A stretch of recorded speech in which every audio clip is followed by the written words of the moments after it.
been Taeya's advisor for this project that is today is a accumulation of a year's worth of work. And I've known Taeya for 3 years now. Yeah, and so it's been a real pleasure. She's a wonderful person, a very dedicated student, and I'm always telling her to, you don't have to work this hard. And she's like, yes, I do. And so, but that's gotten her here. So I'll turn it over to Taeya, and she can share with you what she's been doing this last year with the Robbins Project. Good afternoon, my name is Taeya Waggerman, and today I'll be presenting over food insecurity at the individual and institutional levels at a rural college campus. To begin, the USDA defines food insecurity as times during the year when food intake of household members is reduced and their normal eating patterns are disrupted because the household lacks money or other resources necessary for food. Food insecurity is not just extreme hunger, but it is a spectrum of low-end to severe deprivation. Food insecurity is driven by multiple factors that are often interconnected, including limited access to affordable and healthy food options, and social instability. Economic shocks at the individual and societal level, such as job loss, unexpected medical bills, or inflation, can lead to food insecurity. Restricted access to affordable and nutritious food can prevent individuals from supporting an adequate diet necessary for cognitive health and social well-being. College students are often noted as a privileged class as higher education is associated with opportunity and stability. But many students struggle to meet their basic needs. 23% of undergraduate students and 12% of graduate students experience food insecurity, meaning they lack enough nutritious, adequate food. Food insecurity can affect health, social life, and overall student success. Some key literature findings.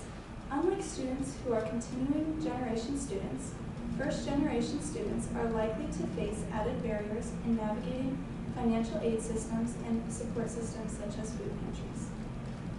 Students who are struggling to meet their basic needs are significantly more likely to withdraw from courses, take reduced course loads, or experience deficit performance rates. Balancing employment with academic success can become overwhelming, which may lead to students prioritizing income over academic performance. Access to reliable resources, such as food pantries, can reduce stress, improve mental health, and help with student retention rates. I had two main research questions within this project, and the first one was how do students perceive and manage their food insecurity, and how does the institutional setting affect how students manage their food insecurity? The methodology within this project used in-depth interviews and peer observation.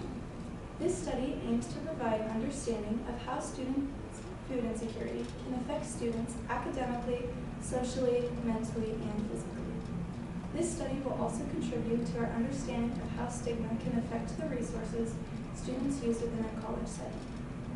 Data for this study was collected using two qualitative methods, as stated previously: participant observation at the Wayne State College Food Pantry and in-depth interviews of students who use the pantry. Semi-structured interviews were chosen to allow participants to express their experiences with food insecurity, including the barriers they face within a college campus, personal impacts, and more. Recruitment for this study. I began volunteering weekly in the fall to understand the setting of the pantry, which led to me assuming the role of a participant observer. Two key purposes to gain trust for recruitment were volunteering weekly and getting first-hand experience on how the food pantry works. This was a non-random purposive sample, and recruitment occurred through the Wayne State College Food Pantry. There was a flyer available in the pantry for students to scan and set up appointments.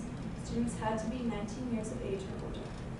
In-depth interviews took place in private rooms within the library, and each interview took around 20 to 30 minutes. The questions in the interview guide addressed students' perception about food insecurity, barriers preventing students from food security, how and if the pantry met their food needs, and suggestions for the food pantry.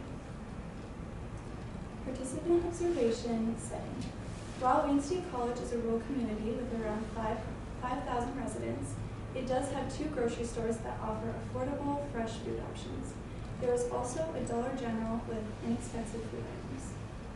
The Wayne State College Food Pantry is found on the outside of the residence hall, making the pantry accessible but not overly open.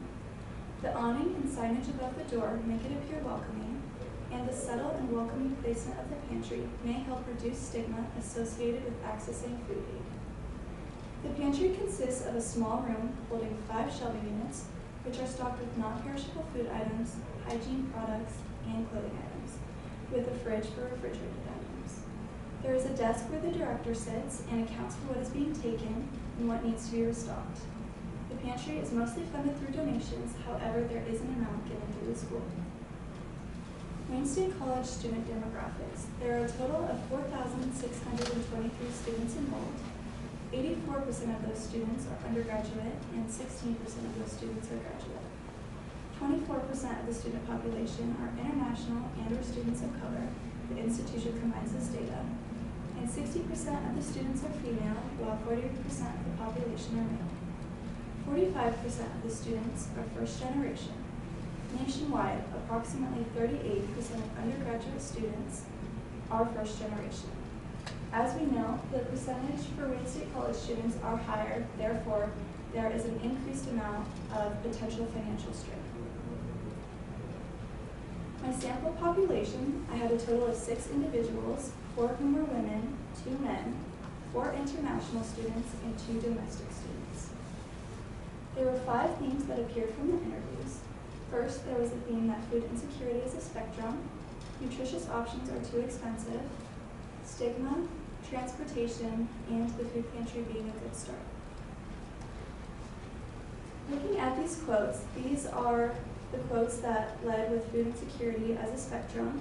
One male international student noted, "Food insecurity, I would like to describe it as a spectrum.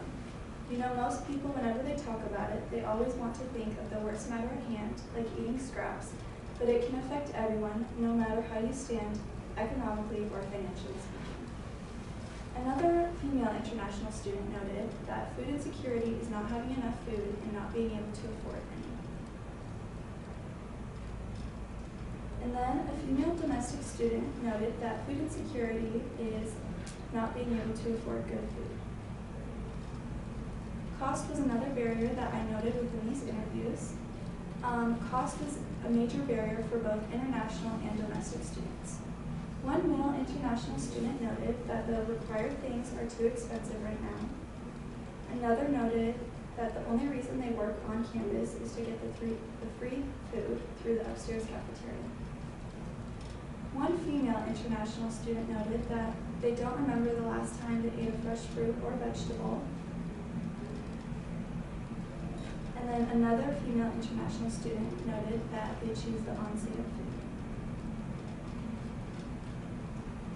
Then again, cost was also a barrier for domestic students. One female domestic student noted that I tried to get something healthier, but most of the time it's mostly cheap stuff. Another noted it's like an internal battle with money.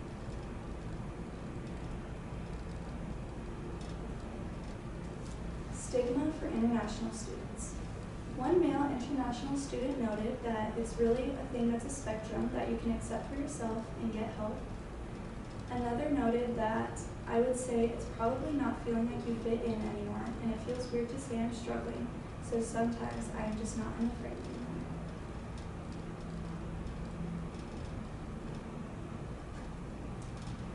Many of the domestic students noted that food insecurity is not something you should be ashamed of.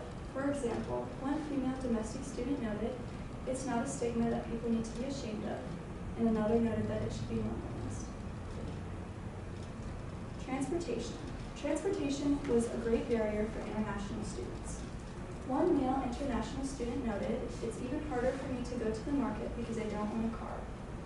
Another noted that the weather really stops you from getting food. And one female international student noted that if I buy a large amount of things, then walking it gets very heavy. Many of the individuals within this study noted that the pantry is a good start. One male international student noted, "If you increase variety of foods, I think more people would use it." Another noted that they believe we are very fortunate to have a pantry. And one female international student noted that it's a good start in terms of how long the food can be stored away. And lastly, the female domestic student noted it is good, but more like canned goods, so there's a limited amount of stuff you can do with it. The contributions of this study. This study added to knowledge about international students and their experience with food insecurity. It contributed to a greater understanding of college students' experience with food insecurity, and it helps the campus community understand how to better address students' food needs. The limitations of this study.